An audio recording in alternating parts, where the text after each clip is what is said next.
Hi, I'm Ty with Spray Guide, and I'm going to talk to you about a few important pointers when you're using the spray guide. To get ready to use the spray guide, attach the angle head to the gun or spray extension.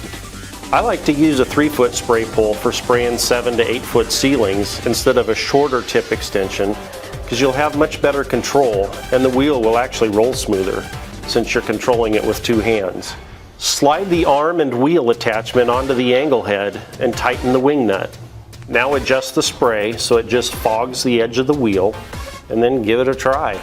Now for some important pointers. First, let's talk about the tip.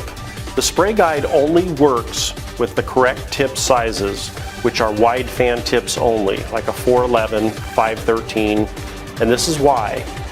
First, the spray pattern is adjusted to hit the tip of the wheel where it touches the wall, and a wide pattern like a 411 or 513 has a narrower fan which will hit the wall only where it touches the wall.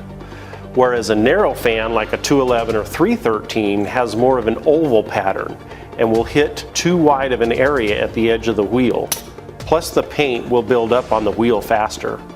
Second, a narrower fan, when adjusted to fog the edge of the wheel, will be shooting straight on the wall with approximately 2,500 pounds of pressure, and any overspray will blow both up and down.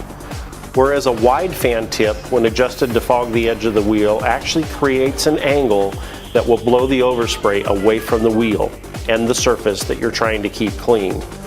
Also beware that when you're cutting in with a spray guide or doing any spraying, you are blowing a small cloud of overspray in front of your spray pattern.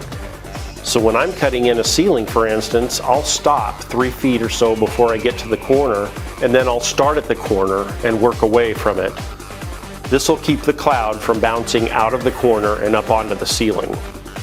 Another important thing to remember is the spray is hitting the wheel straight across from the tip, so the wheel always needs to be touching the wall straight across from the tip, not at an angle. That's why it can be difficult to spray up a corner. Once you get up so high, the tip will be angling up towards the ceiling, plus you'll be pushing the overspray up onto the ceiling. When I spray a corner, I'll spray up like shoulder height and then get on a ladder and spray from the ceiling down. Another point is you want to have the wheel as close to a 45-degree angle to the wall as possible so that the overspray is blowing down and not blowing up toward the ceiling. And finally, when you're done cutting in with the spray guide, you can quickly slide the arm and the wheel off of the angle head and throw it in a bucket of water. I hope this will help you have a lot of success with spray guide. May your lines be straighter and your profits be greater.